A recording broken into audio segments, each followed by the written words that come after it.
morning, BNI. Avery Gonzalez of Digital Harvest, your education coordinator. Today I want to talk about 11 plus ways to gain credibility in your chapter and lose credibility in your chapter. You're going to help me.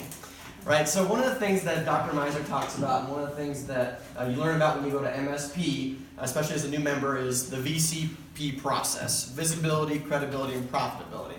Now, when you just get started in the chapter, you're working really hard to gain visibility among your members so that they actually know who you are, what you do, and they could possibly give you a referral. But chances are folks really aren't going to give you a referral until they start to know you, like you, and trust you. Right? So all things being considered equal, somebody is going to do business with you if they know you, like you, and trust you.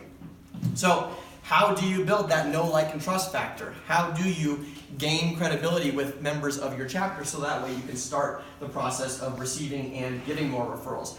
I don't know about you, but if I don't know somebody, I'm not going to be ready to give them a referral. I'm not ready to give a piece of my reputation over to that person until I feel ready and comfortable with them.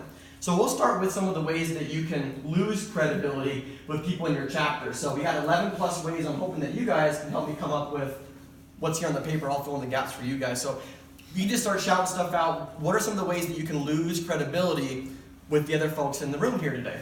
Not follow up on a lead. Not follow up on a lead. Definitely a good one. What else? Attendance. Do a bad job. Do a bad job. Tardiness. What's that? Tardiness. Right. Tardiness, timeliness. Yep. Poor quality leads. Poor quality leads. That's definitely a good one too. Change your commercial every week. Different. Every week there's something different. Right. Right. All over the place. So that consistency is really impacted. I said poor work, over promise, under deliver. Over promise, under deliver. Yep. Anybody else? Okay, cool. So what I had here, and it's interesting, I think a lot of the things that I put here on this list are things that lead to both a way to lose credibility and a way to gain credibility, right? So we already talked about attendance. We talked about that timeliness. The follow-up, like Joe said. The follow-through, like Carrie said. Also being present, right? If somebody just comes to the meetings and they're on their phone the whole time, or they're just not paying attention to anybody's commercials, that's going to impact your ability to get credibility, right? We talked about rendering services and the quality of those services. What about conflict resolution?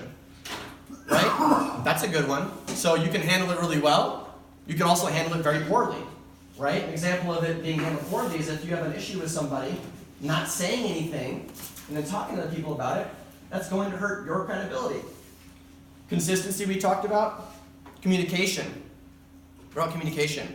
So, hey, that lead you sent me, that was a great lead. Or that wasn't a very good lead, here's why. Those things can help your referral partners better understand what you're doing, but also help you gain more credibility because you're communicating, right? If you follow up, somebody gave you a great lead or a great referral, and it worked out, definitely tell them, hey, things worked out. That's going to help build your credibility. And finally, professionalism, right? So you want to show up looking the part for your business. You also want to maintain a certain standard that's appropriate for your particular industry, right? What's appropriate for Tim as the general contractor and how he shows up to a meeting and how he talks and communicates with customers and clients is going to be very, very different than, let's say, what Keith is going to do when he shows up to a client meeting, right?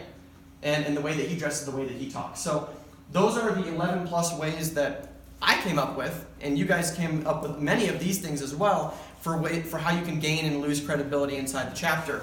So those are things that you should always be thinking about because we're here for the long term. Right? These relationships, some of you guys have been here for 8 years, 14 years, that's a long time. And you have every opportunity, every single meeting, every single interaction to either build credibility or lose it. As a last reminder, we have our Visitors Day. It's been said, I know that Keith will probably announce that here before the end of the meeting, for May 2nd. So we're going to continue education next week and the following week between now and May 2nd to help you hone your skill set in inviting visitors and following up and following through with those visitors so that we can help grow the chapter. Thank you.